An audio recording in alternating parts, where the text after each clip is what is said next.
Thank you. Great. So a little bit about us. I looked at the attendance sheet today, and some of you are new to youth music, some of you are not. So just a bit about us. We are Youth Music. We're one of the UK's biggest young people's music charity. So we invest in music projects and young people.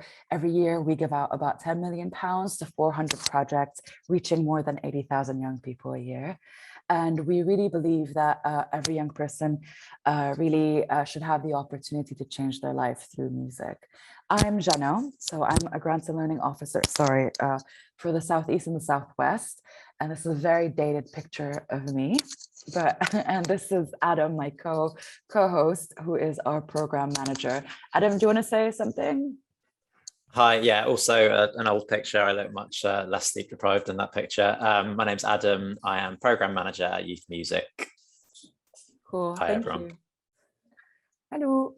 Cool. So before we start talking about what Trailblazer is and all of the stuff that you are here, we thought a little bit of context would actually help to understand why there is Trailblazer. So again, if you know us, you're familiar with our major funds, which are Fund A, B, and C.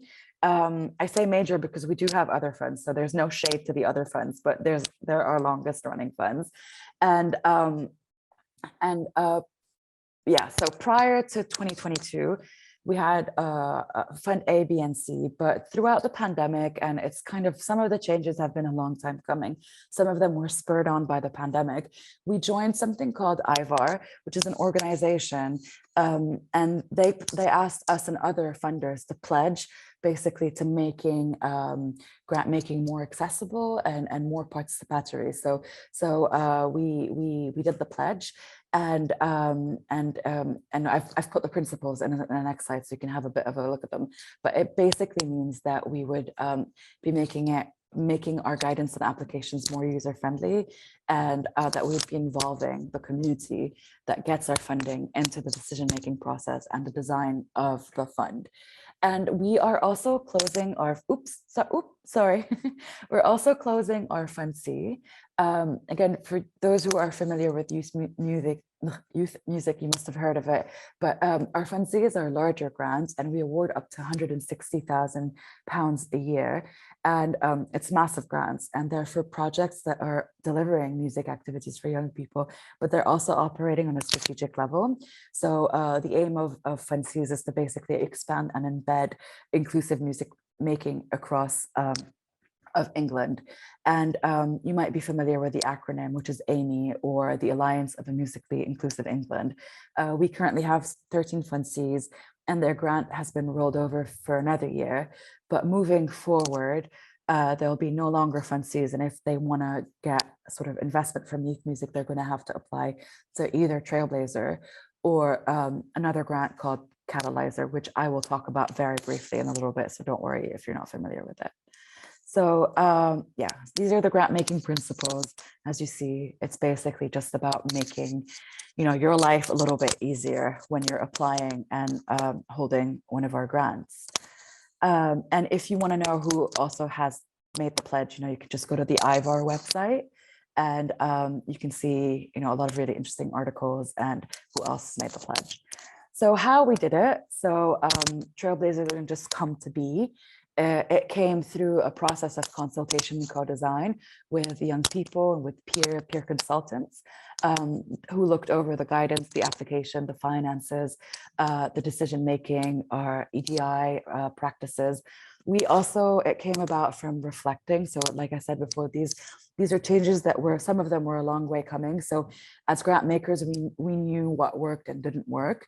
So it's from our own practice, but also we have a stakeholder survey, which is a survey that we send to everybody that's applied to youth music, whether they've been successful or not. Every year we send and we ask them what they think. So it's from that feedback as well that's informed how we've made these changes.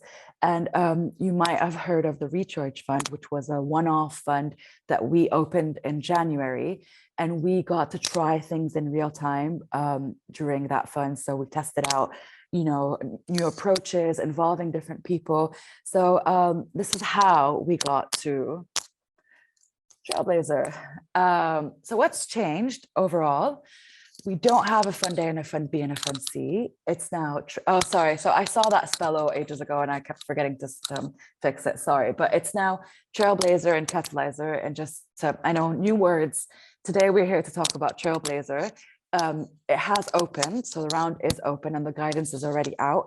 Catalyzer will be opening at the end of the month and the guidance is not out yet, but I will touch on it a little bit in a little bit. We've streamlined our guidance and we've created a range of support resources.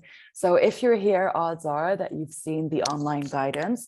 And in the online guidance, we've got links to all of the resources that we've created. There's a load of them.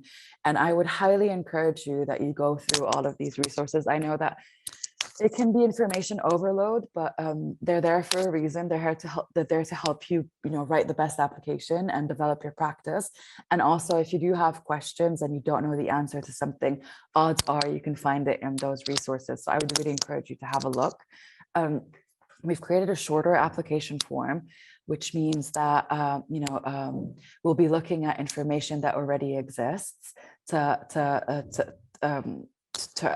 to reduce questions. Sorry, I've waffled there. So for example, we'll be looking at social media, websites, and other links that you provide us to find out who you are, what you do, and who you work with. Instead of having you write like very lengthy paragraphs, it's information that's already there. So that's how we're making the application form shorter. We are now accepting different formats for parts of the proposal. So the section of tell us what you want to do is that you can now submit it in writing or as a video, as an audio recording, or as a presentation deck. And just to really emphasize, this is not about your creative skills. This is not about how much of a good filmmaker you are. And we don't want a flashy podcast or anything like that.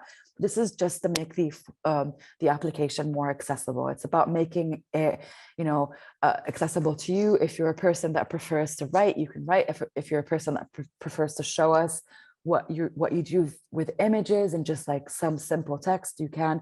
So it's just about making it as accessible as possible. So please don't feel intimidated or that you have to actually send us a flashy video or anything like that. If it's not for you, it's not for you. And it's absolutely, there's no problem with that. Finally, like I've said before, we're now involving, our peers, so people who work in the music industries, who have lived experience of music, and young people in the grant design and decision-making process. This is just a slide to show you the difference between Trailblazer and Catalyzer. Like I said, Trailblazer is open at the moment, and it's what we're here to talk about today. Catalyzer is opening late in April. And I just wanted to put them side by side just so you can see. And I think the biggest takeaway is that you can't hold one. You can only hold one or the other. So you can't have a Trailblazer and a Catalyzer, and vice versa. Whether if you're familiar with youth music, before you could have a Fund A and a Fund B together. So we've removed that. It's either or now. I think that's the biggest takeaway from this slide at this stage, I guess. But also that Trailblazer is a place to try new things, whether Catalyzer is a place to sustain and scale up and grow. So just have that in mind when you're deciding, when you're asking questions today, when you're deciding what to fund, if this is the right fund for you. And also, don't worry, this can all be found online, and I will be sharing these slides at some point, so you can always come back and refer to this and the recording as well. So don't worry, it's all going to exist for you to see. Trailblazer, woo! So yeah, finally, 10 minutes, and here we are. Right, so Trailblazer, the overview. So Trailblazer is a place to trial, test, and disrupt. So it's a place to try out new ideas and disrupt the status quo, which I can explain further down. It's a place for new and small organizations it's where new and small organizations probably apply. And also, if you are an organization that has track record, but you want to try a new approach, Trailblazer might be for you. Smaller grants, 2K to 30K, 6 to 24 months. Another shift is that you previously, if you were not legally constituted for at least a year, you could not apply to any of our funds, barring the incubator fund, I think. But if you have not been legally constituted for a year, you can still apply to Trailblazer, provided that you are constituted by the funding round deadline. And if you have been constituted for less than a year, you'd have to just apply for less money, which I'll talk about in a second. The rest is pretty straightforward, and we've mentioned that you just cannot have a catalyzer at the same time, so you need to decide what's best for you. And you still need to respond to one of our 6 funding themes. So if you're not familiar with youth music, these are the themes that you need to respond to. By themes, we mean that your work must engage with early years, disabled, deaf, and neurodivergent young people. This is all or, so you can be responding to one or more of these funding themes, but at least one of them.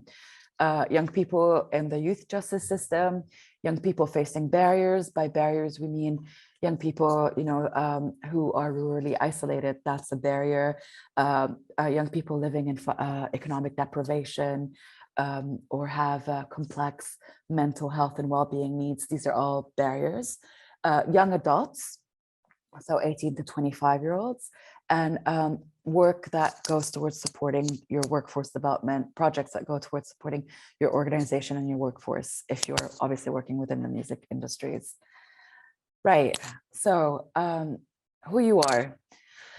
So in order to apply to Trailblazer, you need to be committed to EDI, so equality, diversity, and inclusion. Oh, sorry, there's another little typo here, and including youth voice and participation. So I don't want you to feel scared. It doesn't mean that you have to have it all sorted, far from it.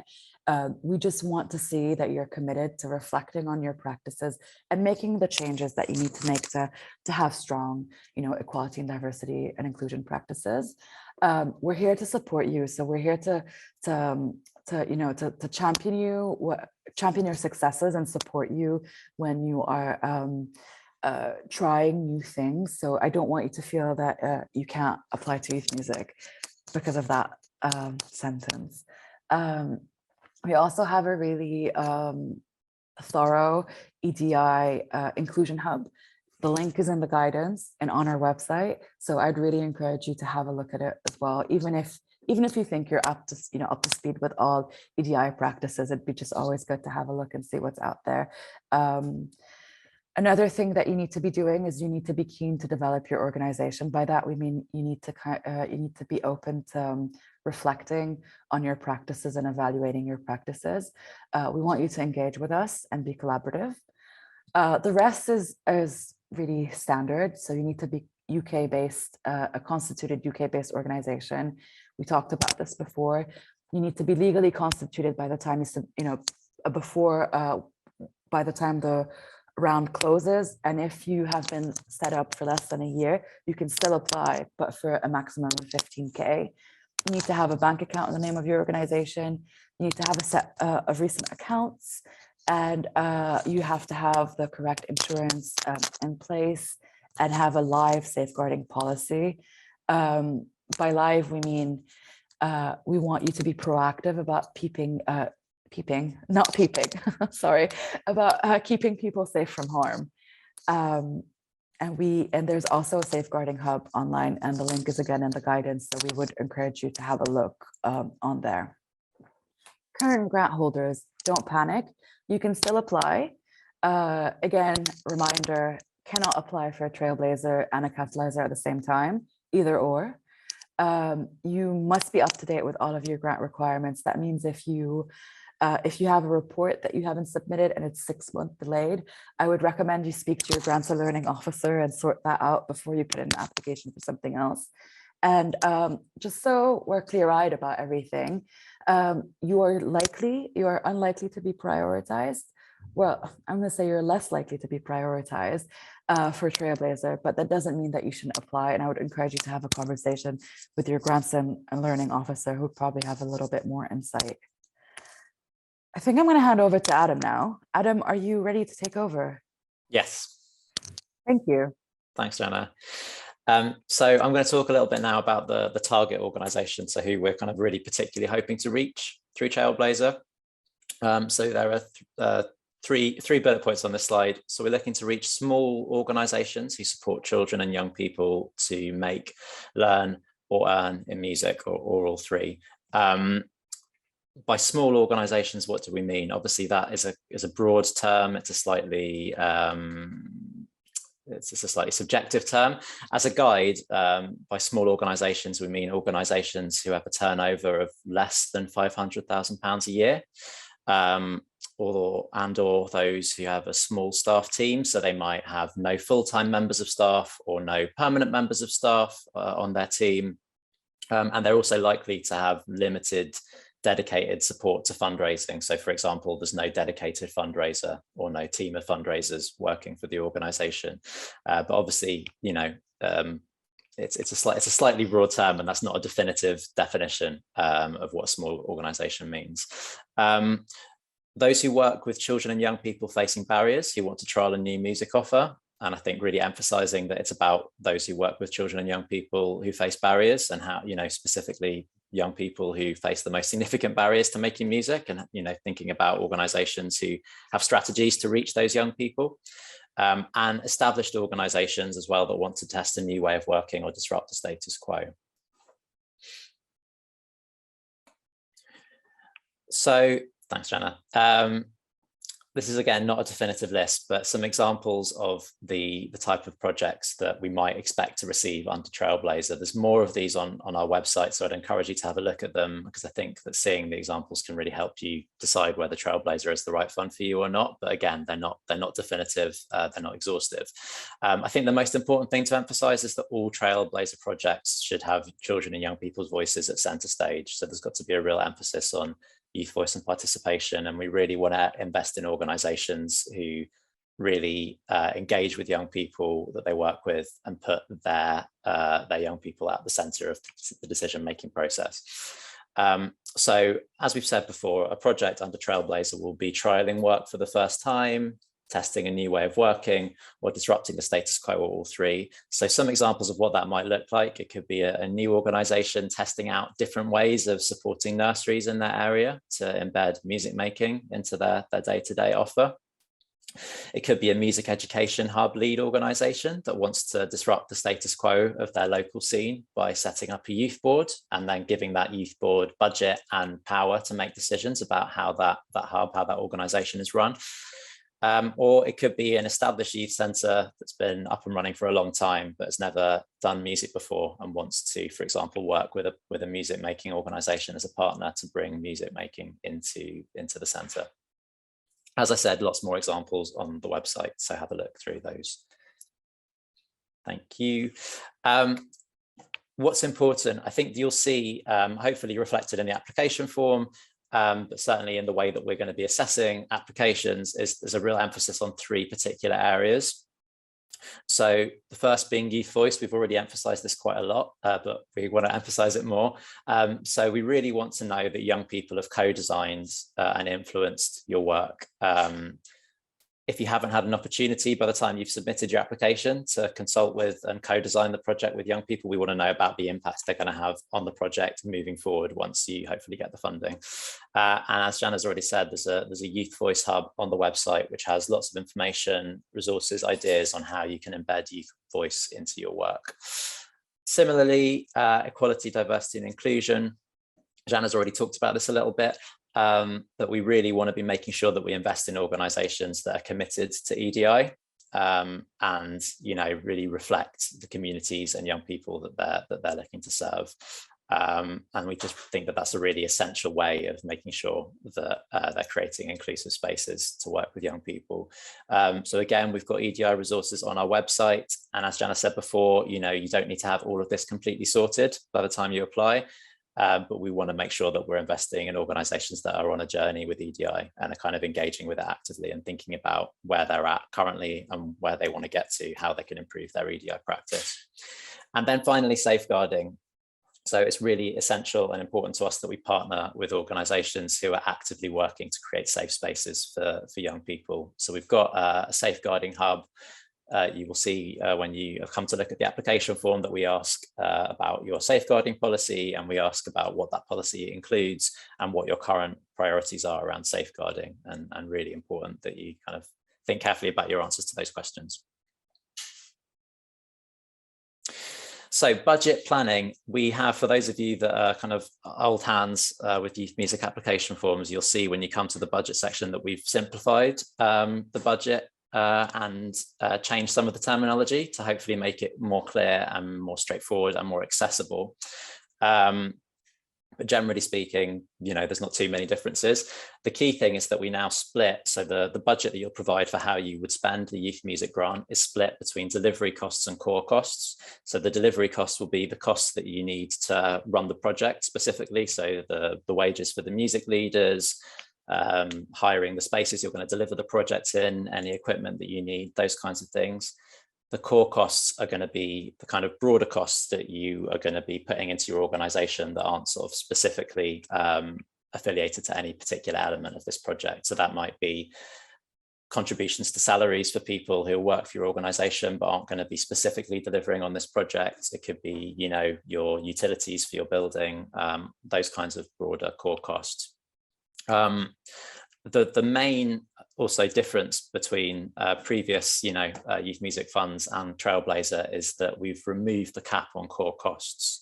So you're free to apply for as high a proportion as you want of your budget towards those core organizational costs as you like, as long as at least some of the budget is going to be spent on delivery costs, and as long as your budget makes sense in the context of your project plan. So as long as we can see from your budget that your proposed plans are going to be deliverable. And that's not a trick, we really do mean that. So you can put as high a proportion of your youth music grant as you want towards core costs, as long as some go on delivery costs. Some other rules, by the project budget, we're talking about all of the project activities. So we need to see that everything you're looking to deliver has been accounted for. The project staff need to be paid the real living wage rate or higher. I've already talked about delivery costs and core costs.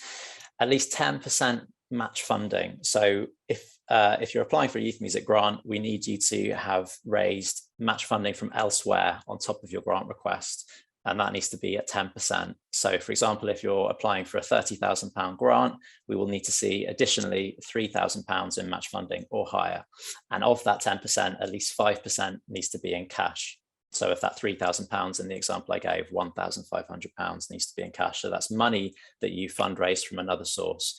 The rest of it can be in-kind contributions. So that will be things that you've been given for free or that you've sourced from elsewhere that will kind of add value to the project. So that could be equipment that you already own or that's being donated. It could be that you've partnered with a venue who are waiving the rental fee for the place that you're going to run the project in. That minimum percentage of cash match funding, that 5%, cannot come from Arts Council England or National Lottery sources, because that's where our funding comes from. But you can, once you've reached that threshold, you can put additional cash match funding into the project from those sources. So if you're applying for 30K, once you've reached that £1,500 in cash match funding from other places, you can also put in additional money towards the project from Arts Council or National Lottery. And then the last rule on this slide is about capital costs. So no more than 20% of the grant you apply for to youth music can go on capital costs, by which we mean essentially equipment, things that will kind of you'll keep or will live on beyond the life of the project. So that's normally things like instruments and laptops and other music making equipment. Next slide, please, Jana. So thank you. There are also some ineligible costs. So we can't fund profit-making projects, costs that you've incurred before a grant offer has been made. We can't fund the purchase of land or buildings, reclaimable VAT, reserves, loans, or interest payments, activity that promotes party political beliefs or religious beliefs, activities that are a statutory responsibility, or costs incurred in making your application. We do, however, have an access fund, which I will talk about more when we move to the next slide, please. So what support is available to help you make your application?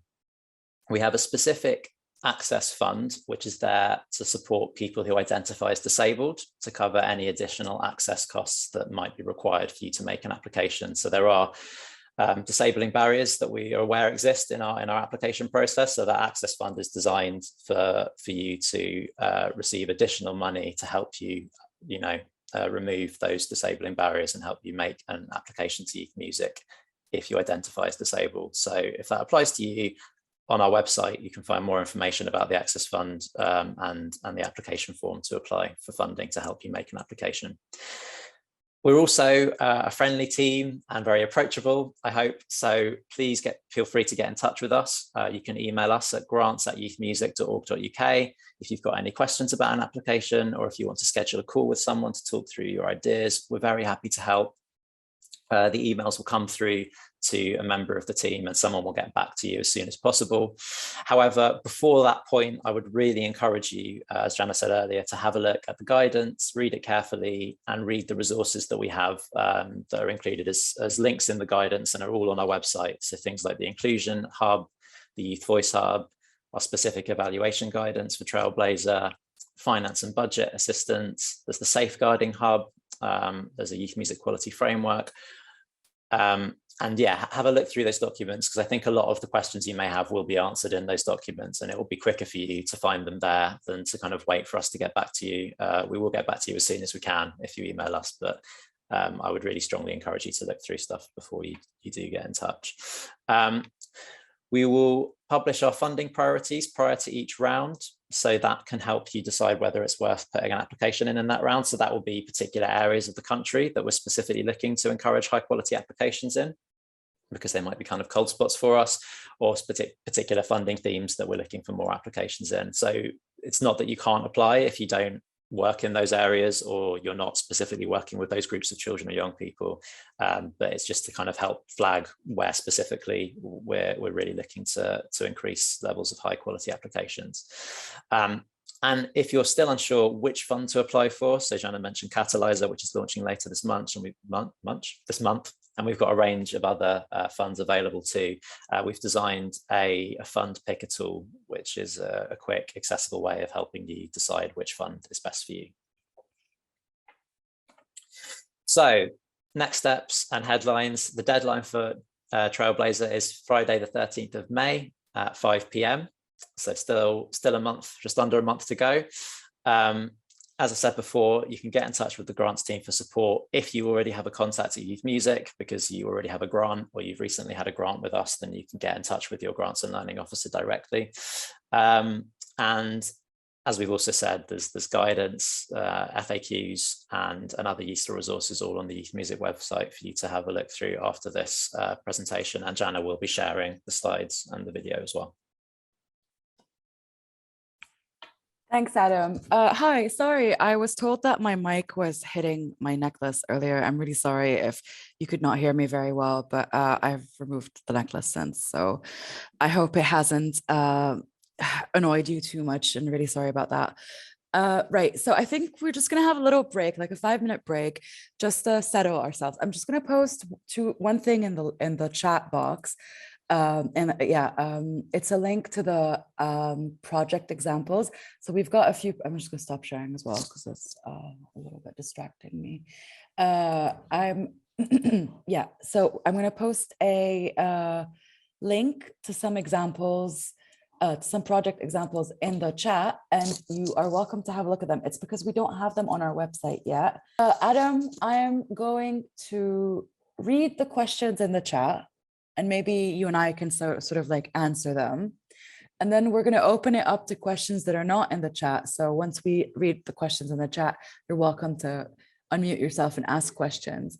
And then if we dry up with questions, I also have questions that have been sent beforehand, or, if we haven't answered the questions that have been sent beforehand, I'll just go over them as well and kind of talk about them. Are we okay with that? Yeah. Is the sound okay? Yeah, cool. Thank you. Okay, so from Helen. Is Louise here? Yeah, Louise is here. Can you also not apply to the incubator fund if you have a Trailblazer or Catalyzer? Love the new names. Thank you, Helen. Louise, are you here? I am here. You You can apply to both. I think it's just being mindful that, excuse me, you're unlikely to be prioritised if you're already holding another grant. So if you have 2 live applications at once, it's difficult because we might then look at kind of which one we feel you're most appropriate for, if that makes sense. But yeah, it's quite unlikely that you would receive 2 grants at once. Thank you. That comprehensive enough answer. It's very nuanced and very kind of like, ooh.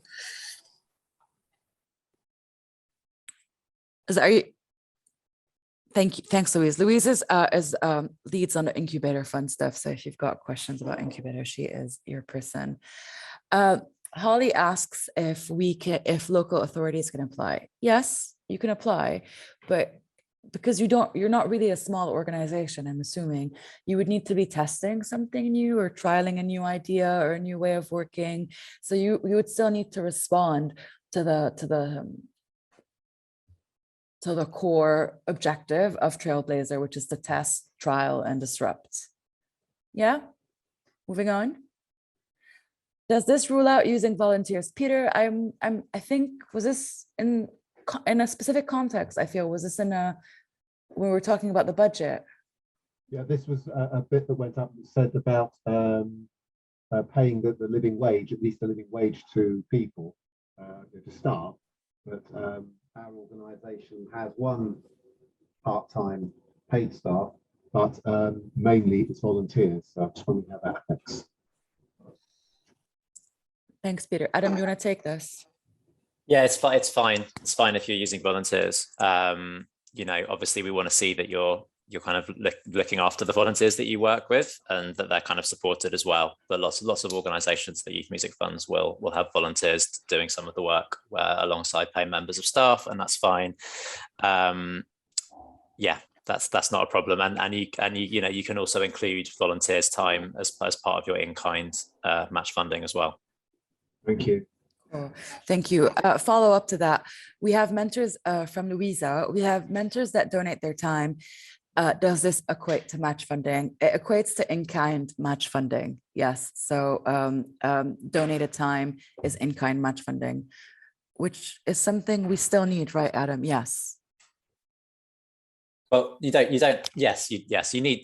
match funding. It needs to be 10%, at least 5% in cash, and the rest can be made up of it in kind. I think almost any project deliverable that will have some kind of in-kind support, and there's guidance in our sort of budget support as to how you can think about the in-kind support that you're generating through running your project or you're leveraging, and I think people often will undervalue the amount of in-kind support that they're kind of getting towards their projects, and we'd really encourage you to think carefully about it and not undersell the amount of in-kind support you're getting. Yeah, like for example, if you have a board, the board time can be considered as in-kind support because they're giving you their time for free. So that could be part of your in-kind match. From Ruth, can cash match funding come from our reserves? I think so.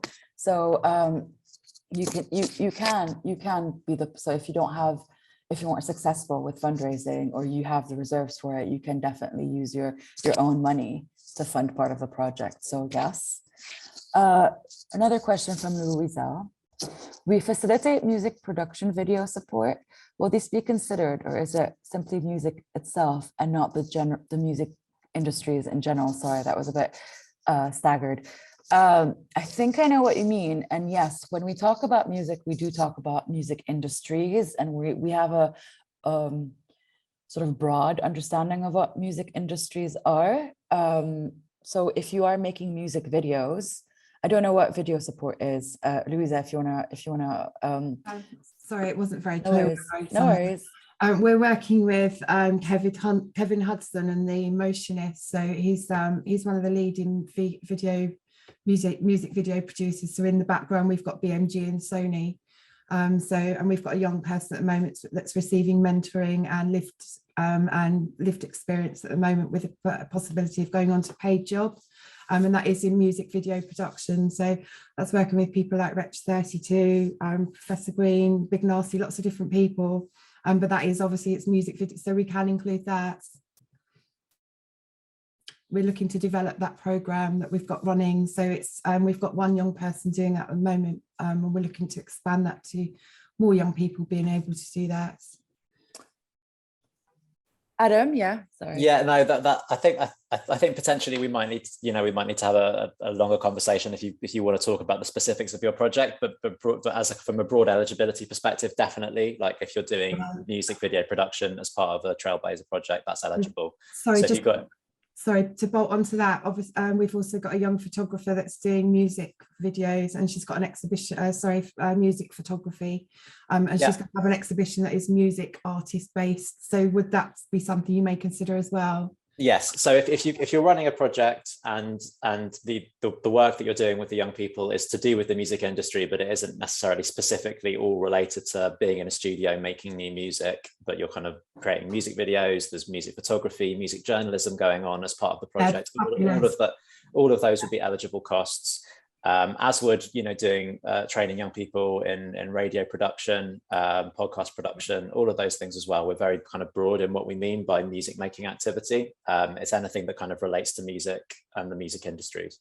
That's great, thank you. We do have the DJ category, and we've got singer and lyricist as well. So we've got one of our young people has a guest mix on Radio 1 Extra last week, and one's got the cover of a magazine for a music magazine coming up as part of their all of their experience. So all of that will maybe even need a conversation because it's quite complex what we're doing. Yeah, if you want to have a conversation with someone, I'd encourage you to email the grants inbox and you can set up a call with someone.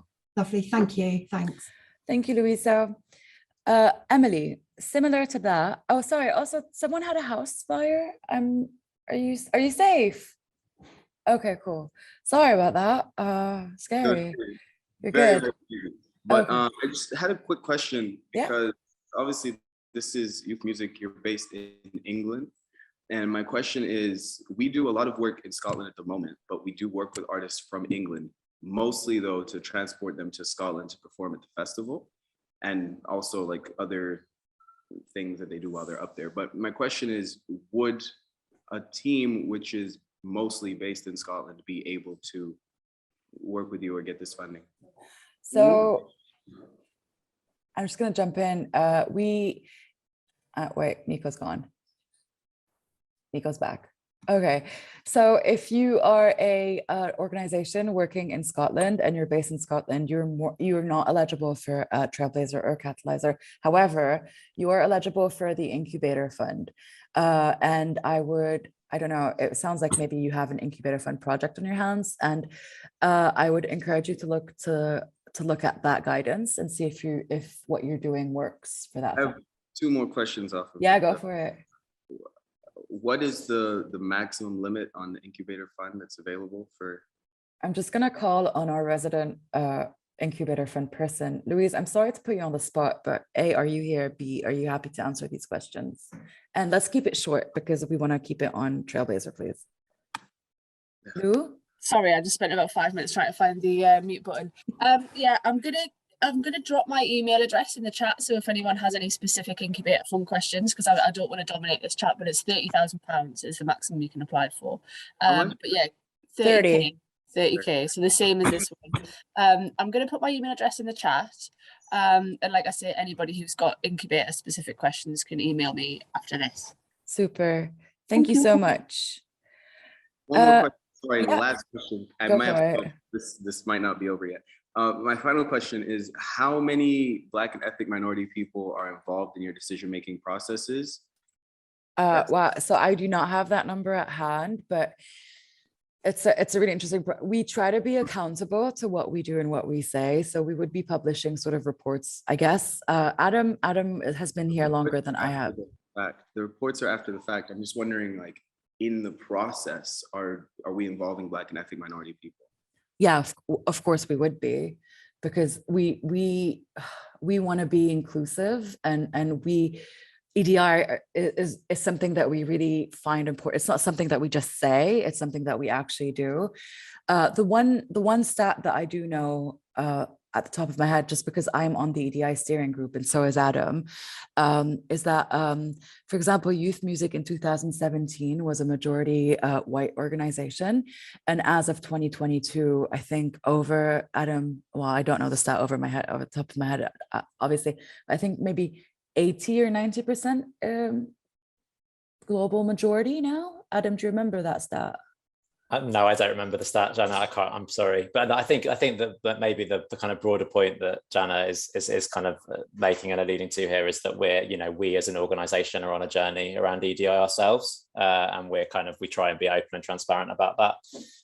So a lot of the thinking behind, like Jana mentioned, the IVOT principles at the start of the session, but a lot of what we've been thinking about, really carefully over the last 3-4 years is about how we can improve the representation of people from diverse backgrounds both within our team and within the decision-making team, and how we can kind of devolve power around decision-making as a funder.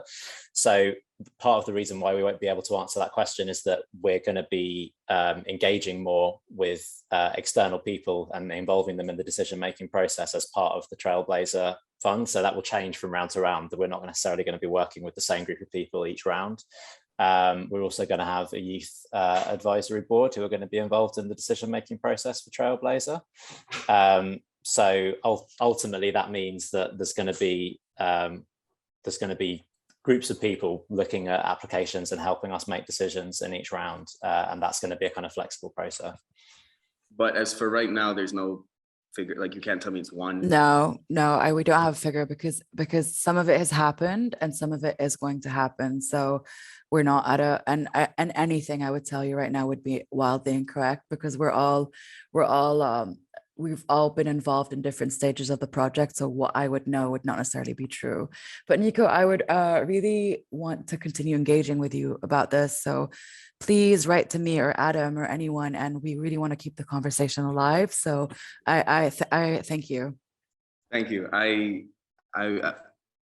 just want to know about the timeline that you have in mind, because I've applied for this one already, but obviously you're saying that it's not the right one. So I will apply for the incubator one as well. So do you think the time I apply for the incubator, do you think you might have numbers, just so I can have an idea? Because if it's something that's a waste of my time, I can't afford that. We work with too many young people and we do really, really intense programs that if it's not an inclusive team, like you say, and if it's not actively working at a pace that is reasonable and actually honestly realistic, then, I need to know how many people are on the team that are going to say, yeah, let's give this guy a shot, who might understand where I'm coming from, because the aim of this is supposed to be cultural inclusion, but I don't know the numbers. So it's not even, it doesn't make sense, but I will email you, of course. Please do.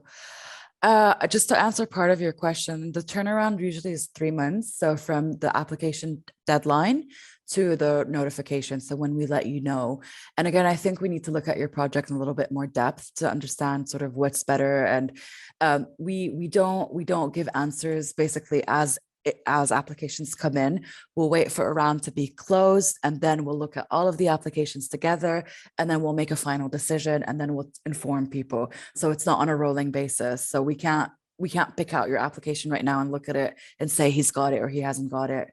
It needs to, I'm not even asking you to do that. I'm just going to say one thing as me, as a person, as a human being.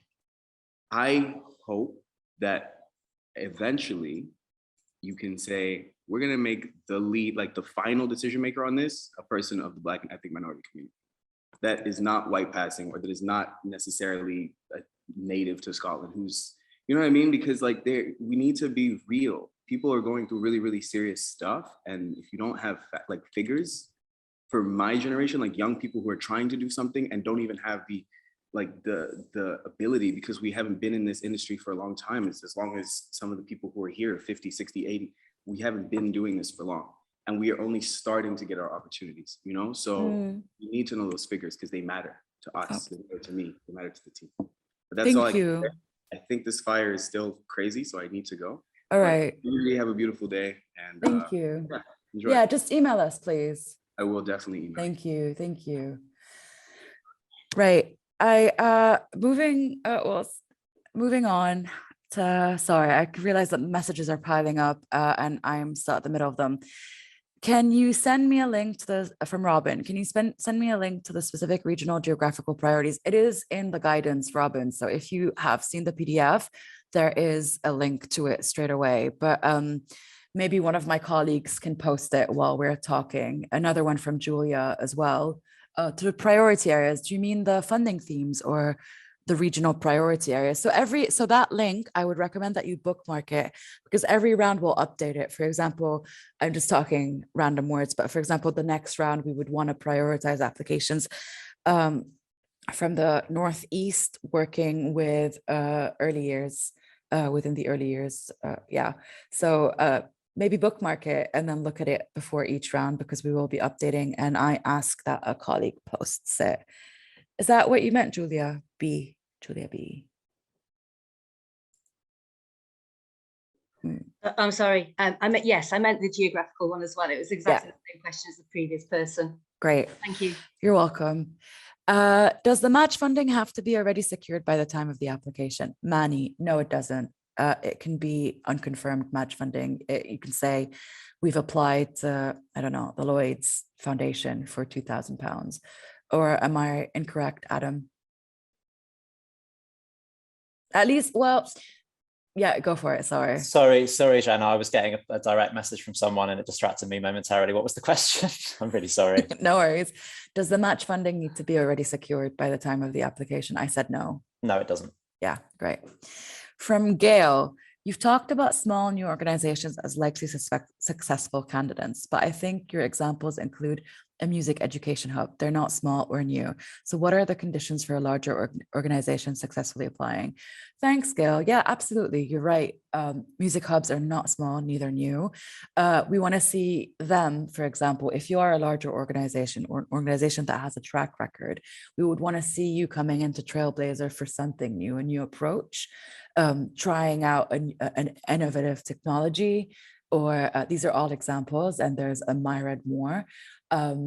Innovative technology, trying out a new way of doing things, a new system, a new approach, something disruptive. For example, you've never included instruments from other cultures, for example, and you want to include them in your work. So just anything that could fall under the umbrella of trying something new or disrupting the status quo. Does that answer your question, Gail? Yeah, I saw you mouthing yes. So cool, great, thank you. Robin, could you explain what constitutes a track record? Does this mean a track record of working specifically with youth music? No, a track record means working, sort of doing what you've been doing for a while. I think that's the easiest answer. Adam, do you have any more on that? Sorry, Jana, repeat the question, please. I'm really sorry. No, no worries. What do you mean by track record? So we mean organizations that have been working in the music education for some time and have a kind of, I guess, like an evidenced history of delivering projects with children and young people facing barriers.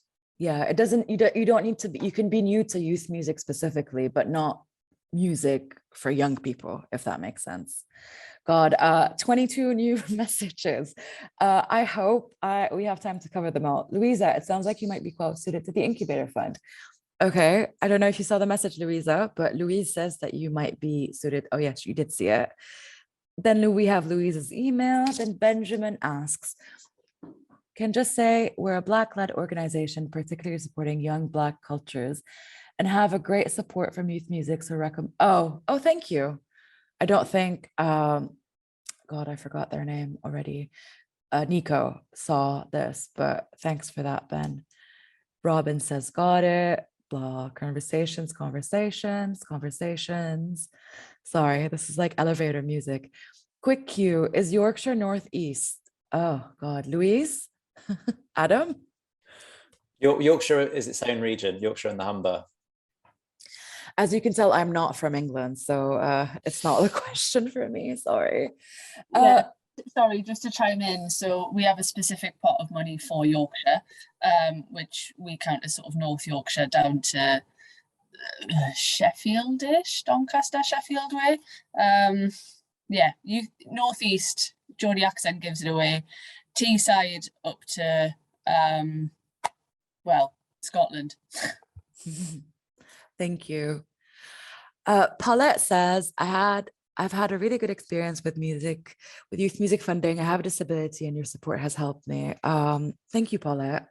My question is, for the match funding evidence, how is this presented? Adam, do you have any?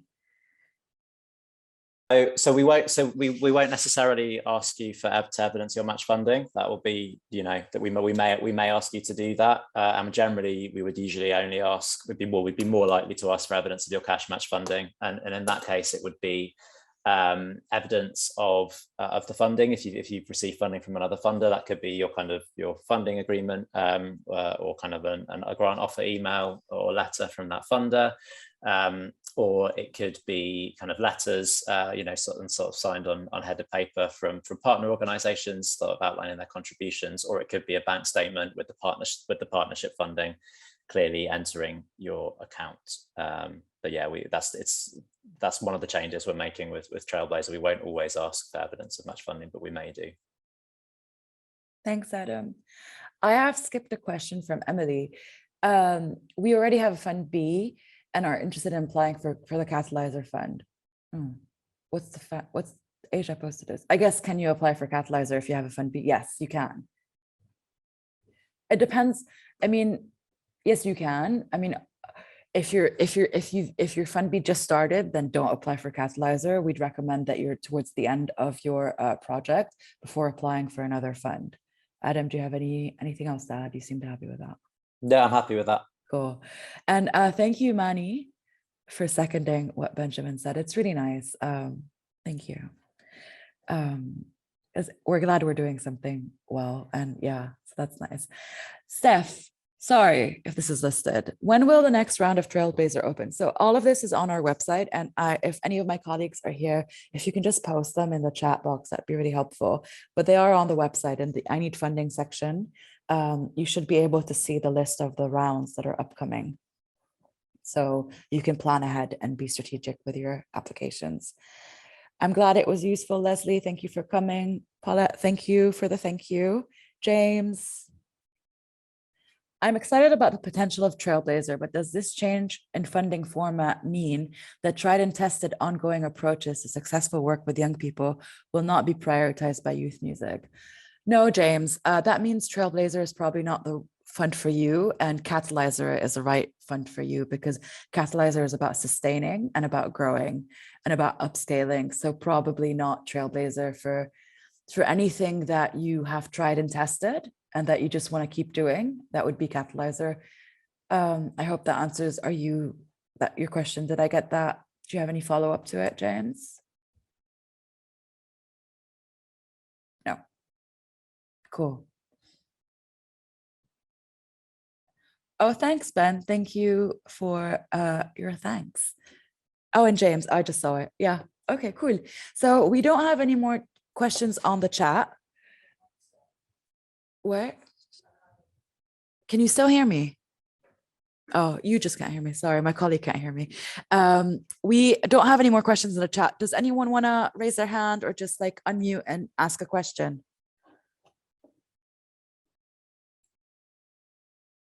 No, we did get another question in the meantime from Benjamin. As with Trailblazer, will there be a similar event for Catalyzer? Do you mean the Q&A? Yes, yes. And yours truly will be hosting it again. So yes, hopefully you're not too sick of my voice. And similarly, while applying while already funded is advised against. Again, it really depends. And if you already have a fund, so then you have a grants and learning officer. So I would recommend you have that conversation with your grants and learning officer, because they'll be better placed to advise you correctly. You know, there might be some intricacies or complexities or, you know, some gray areas that they would be better informed about. So yeah, I think just if there's any confusion about this, yeah, second everything Jana said. But generally speaking, if you've got one grant with Youth Music that's coming to an end, and you want to seek funding from us to continue that work, that would probably be via Catalyzer rather than Trailblazer, but it may be Trailblazer depending on what you're doing. You can apply to Youth Music while you're still delivering your project to try and stop there being a big gap between finishing with the one project and starting the new one. So if we see that you submit an application to us while you've got a grant open, but that grant is nearly finished and will finish in the next 4 weeks, say, we would kind of consider that as, okay, well, they've applied for this funding, that grant's going to be ended within a few weeks, so this will just be kind of a new fund for them. So you can apply while you're still delivering. If you've got a long time left on a fund with us, and you apply for Trailblazer or Catalyzer, it's relatively unlikely we're going to be prioritizing giving you another grant at this point, because you're already getting Youth Music support. That said, there are grey areas, so it's always worth speaking to your grants and learning officer in advance of submitting your new application. But just to clarify, you can apply while you're still delivering a Youth Music grant to kind of try and stop there being a big gap between the current fund that you have and the new fund that you're hoping to get. Hopefully that's clear. Thank you, Adam. From Peter, when will the first Catalyzer close? So usually whenever a fund opens, you've got about a month to put in an application. So so Catalyzer should open at the end of the month, so probably around end of May, sorry. So give yourself about a month. No worries, Kate. I hope everything's okay with your child. Eileen, just to say, I've received your direct message, and yes, absolutely. We still have questions that I got from people who have emailed me earlier with questions. So I'm just gonna read them through and just give you quick answers. And then if you don't have any more questions, or we've answered your question, you can go. But if you want to hang around a little bit, the session is open until 12:30, so maybe we can talk about a little bit more specific things in a more private setting. So let me just grab the questions that have been sent to me before, and I will,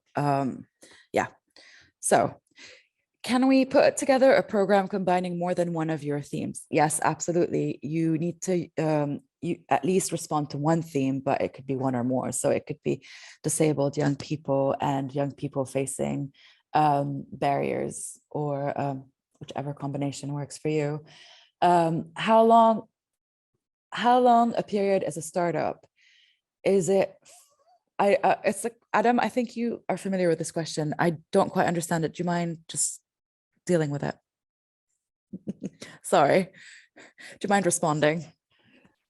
I'm not sure I fully understood the question myself, but the question was, it was a kind of two-part question. How long a period is a startup? Is it first time or running a year or so? And I'm not 100%, I don't know if anyone here asked that question in advance and wants to clarify, but I thought potentially it was to do with, how long did you need to be running to apply for Trailblazer? And hopefully we've clarified it, but you need to be legally constituted by the time the application deadline, by the time of the application deadline. So you need to be legally constituted by that point.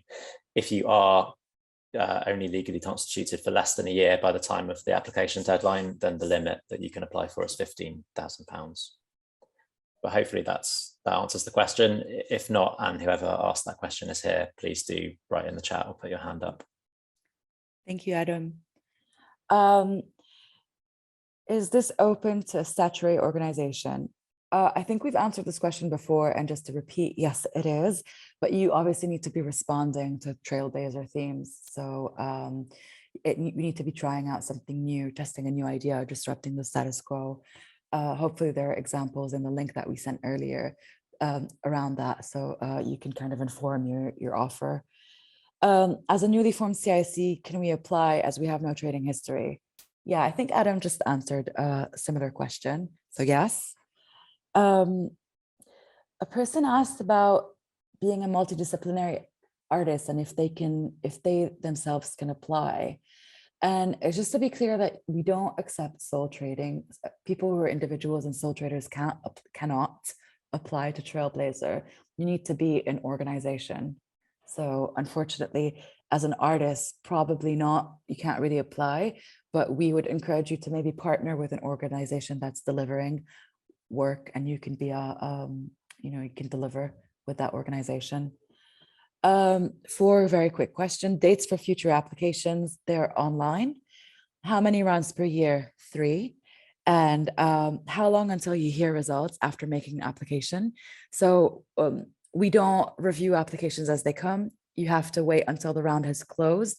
And from about the end of the round, it takes 3 months for you to get notified. How to decide whether your work is best fit for Trailblazer and or other fund. We have a picker tool, so a fund picker tool. So hopefully, it's a series of questions, and then if you answer yes, you go here. If you answer no, you go there, and that can help you kind of make a decision about which fund is better for you. But again, you're welcome to email or call us and have a conversation with one of us about your project. And if you are already funded by Youth Music, we would recommend that you speak with your grants and learning officer. Oh, thank you. Asia just posted it in the chat, so it's right there if you want to have a look at it. Cool. I think that's all the questions that we got in writing. I really welcome anyone to, take off mute and start asking questions if you want to. If you've got any more questions, if you don't feel comfortable talking to us online while this is recorded, you can always email or call, talk to your grants and learning officer, or just go online and hopefully you've got the answers there. Anything else, Adam, or anyone else, just for anyone who joined us late, if you don't know us, maybe just if we can just show our faces again as a grants and learning team. So I'm Jana from Southeast Southwest. Adam. Hi, program manager. Adam, program manager. I'm just gonna call on you. Sam. Yeah, I'm Sam, grants and learning officer for the West Midlands and East Midlands. Thank you. Jan. Northeast. Sorry, no Northeast anymore. East of England and Northwest. Thank you, Jan. Louise. You just called me with looking like a mess on my bedroom floor. Louise, Northeast, and then Incubator Fund. And last but not least, Asia. Asia, London. Is anyone else here? Thank you, Asia, from us. Did I forget someone? No. Great. So now you know us, you've seen us, and if we're your grants and learning officer, hopefully you've seen us before. Cool. So if you don't have a question, I think you can go. If you don't, if you do have a question, please ask it. And if you want to chat to us for something a little bit more specific, just hang about. Oh, Kate. I'm interested in applying to continue an EY project. I would be keen to, I would be keen to ask about this. Well, I guess you are, and also thank you everyone for your kind words and the words of support. And yeah, it was really nice seeing people. And hopefully we see you in a Trailblazer round. Cool. Thank you. Thanks, everyone. It's going to be published on